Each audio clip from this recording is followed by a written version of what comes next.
दोस्तों, आज की इस वीडियो में हम लोग जानेंगे कि भोजन नली कैसे काम करती है, यानी कि जो आपकी ईसोफेगस नली है वो कैसे काम करती है। हमने अपने भोजन को चबाया और पेट में अंदर की ओर निकाल दिया। हमारा भोजन इस एपिग्लोटिस की मदद से फेफड़ों में ना जाकर हमारे इस भोजन नली, जिसे फूड पाइप या ईसोफेगस भी कहते हैं, वहां पर गया। ईसोफेगस ने सांस के रास्ते वेंट पाइप को ढक लिया और वजन सीधे की तरफ बढ़ा दिया। और इस वीडियो में देखिए कि ये जो भोजन हमारे स्टमक में जाता है, इस भोजन नली से एक पतली सी ट्यूब जैसी संरचना, इसमें हमारा भोजन नली एक वेब लाइक पैटर्न बनाता है, जिस वेब लाइक पैटर्न के कारण हमारा ईसोफेगस यानी भोजन नली हमारे भोजन के नीचे स्टमक की तरफ प्रोपेल कर रहा है। जानते हैं ये कैसे हो रहा है? हमारा भोजन नली इस तरीके से भोजन को क्यों पेट में ले जाता है, सीधे ही क्यों नहीं ले जाता है? तो भोजन नली की संरचना के बारे में जानिए। चलिए ये जानने के लिए हम सबसे पहले ये जान लेते हैं कि हमारे ईसोफेगस की संरचना कैसे होती है, किन किन लेयर से मिलकर हमारा ये ईसोफेगस यानी भोजन नली बना हुआ होता है। देखिए, हमारे ईसोफेगस का सबसे अंदरूनी लेयर म्यूकोसा का होता है, जिसमें कुछ म्यूकस मेम्ब्रेन होते हैं। ये कांस्टेंट म्यूकस रिलीज करते हैं, जिससे ये होता यह है कि जब भी हम भोजन निगलते हैं तो ये एक लुब्रिकेशन बनाते हैं हमारे इस ईसोफेगस के अंदरूनी दीवार पर, जिससे भोजन आसानी से सरकते हुए हमारे पेट में चला जाता है। फिर जब हम अपने भोजन नली के अंदरूनी दीवार से अंदर की ओर जाएंगे तो हम पाएंगे अपने ईसोफेगस में एक सर्कुलर मसल की लेयर होती है, जो क्या करती है कि हमारे फूड को आगे प्रोपेल करने के लिए कॉन्ट्रैक्ट होता है।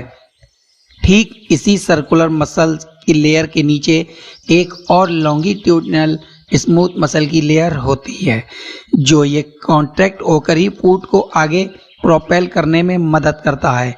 और ठीक सबसे बाहरी लेयर हमारे ईसोफेगस की सेरोसा की होती है, जो हमारे ईसोफेगस को फ्रिक्शन से बचाता है, जिससे हमारे ईसोफेगस को कभी भी नुकसान भी नहीं पहुंचता है। में दो अपर ईसोफेगल स्फिंक्टर, और देखिए हमारा ये ईसोफेगस है, ठीक इसके ऊपरी हिस्से पर एक स्फिंक्टर होता है, एक रिंग लाइक मसल जो रेस्टिंग पोजीशन पर क्लोज रहता है और फूड के पास इसके लिए ओपन हो जाता है। जब एपिग्लोटिस एक ब्रिज बना लेता है इसके ऊपर फूड को ईसोफेगस में पहुंचाने के लिए, जिसे कहते हैं अपर ईसोफेगल स्फिंक्टर।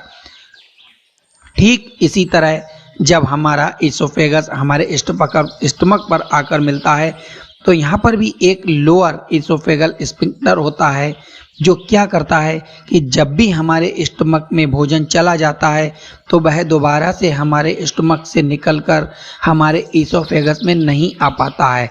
यानी कि जो भोजन एक बार हमारे पेट में चला गया वो दोबारा पलट के ऊपर की तरफ नहीं जाता है। ये स्फिंक्टर भी रेस्टिंग पोजीशन पर क्लोज होता है और फूड के आने पर ही ओपन होकर स्टमक पर खुलता है। और दरअसल ये जो लोअर ईसोफेगल स्फिंक्टर होता है ये हमारे डायफ्राम पर ही होता है। लगभग डायफ्राम का मसल इस पर एक प्रेशर भी बनाता है। आपको ये बात पता ही होगा कि डायफ्राम के ऊपर ईसोफेगस का पूरा पोर्शन आता है और डायफ्राम के नीचे टोटल हमारा गैस्ट्रो इंटेस्टाइनल ट्रैक्ट आता है। यानी हमारे भोजन के पाचन का तंत्र केवल ईसोफेगस ही डायफ्राम के ऊपर आता है और हमारे ईसोफेगस का लेंथ लगभग 25 सेंटीमीटर तक होता है। अब हमारी भोजन नली कैसे काम करती है? देखिए, जैसे ही भोजन हमारे ईसोफेगस में आता है, होता यह है कि हमारे ब्रेन में मौजूद मेडुला ओब्लांगेटा सिग्नल भेजता है हमारे ईसोफेगस के सर्कुलर स्मूथ मसल को कॉन्ट्रैक्ट होने के लिए। यहाँ पर ठीक यहाँ पर जहाँ पर हमारा भोजन का टुकड़ा जिसमें सलाइवा मिला हुआ होता है, जैसे बोलस भी कहते हैं, यहाँ पर ये सर्कुलर मसल यहाँ पर कॉन्ट्रैक्ट हो जाता है और इसके ऊपर जो लॉन्गिट्यूडनल स्मूथ मसल है वह रिलैक्स रहता है।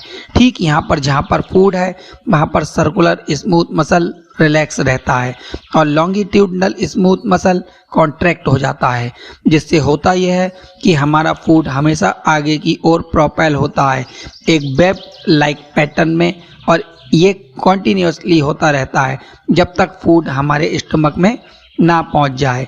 स्टमक में फूड के पहुंचते ही ये जो स्पिंटर होता है, लोअर इसोफेगनल स्पिंटर, वह अपने रेस्टिंग पोजीशन में आ जाता है, यानी कि क्लोज हो जाता है, जिससे फूड दोबारा से हमारे स्टमक से बाहर नहीं निकल पाता है और पेट में मौजूद एसिड भोजन को छोटे छोटे बिल्कुल बारीक टुकड़ों में तोड़ना शुरू कर देता है और यहाँ से भोजन के पाचन की प्रक्रिया शुरू होती है। तो ये दोस्तों आज की वीडियो है जो कि हमारी भोजन नली किस तरीके से काम करती है। दोस्तों ये आयुर्वेद का सफ़र चैनल आपको इसी तरीके की बहुत बहुत अच्छी वीडियो लाता रहेगा, तो कृपया इसे सब्सक्राइब कीजिए, लाइक कीजिए और हो सके तो लोगों तक ये जानकारी पहुंचाइए, क्योंकि इसमें बहुत सी ऐसी वीडियोस आपके लिए आने वाली हैं जिसमें आप अपना खुद इलाज घर पर बैठे कर सकती हैं।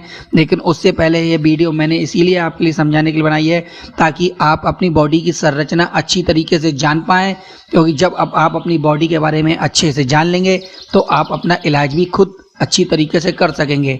और मेरा इस चैनल का यही मकसद है कि आप लोग आयुर्वेदिक की दवाइयों के साथ चलें या होम्योपैथी की दवाइयों के साथ चलें, जिससे आप एलोपैथी दवाइयां छोड़ सकें।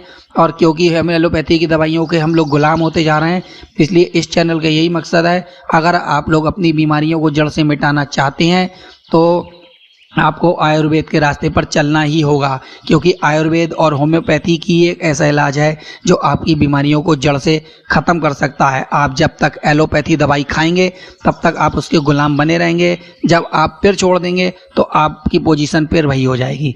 तो दोस्तों कोशिश कीजिए कि आप लोग आयुर्वेद की तरफ बढ़ें, जिससे हम लोग अपना इंडिया को, अपने भारत को आयुर्वेद की तरफ वापस मोड़ सकें। मिलते हैं और नेक्स्ट नई वीडियो के साथ, बहुत सारी अच्छी अच्छी वीडियोस के साथ। तब तक के लिए जय हिंद, जय भारत, भारत माता की जय हो।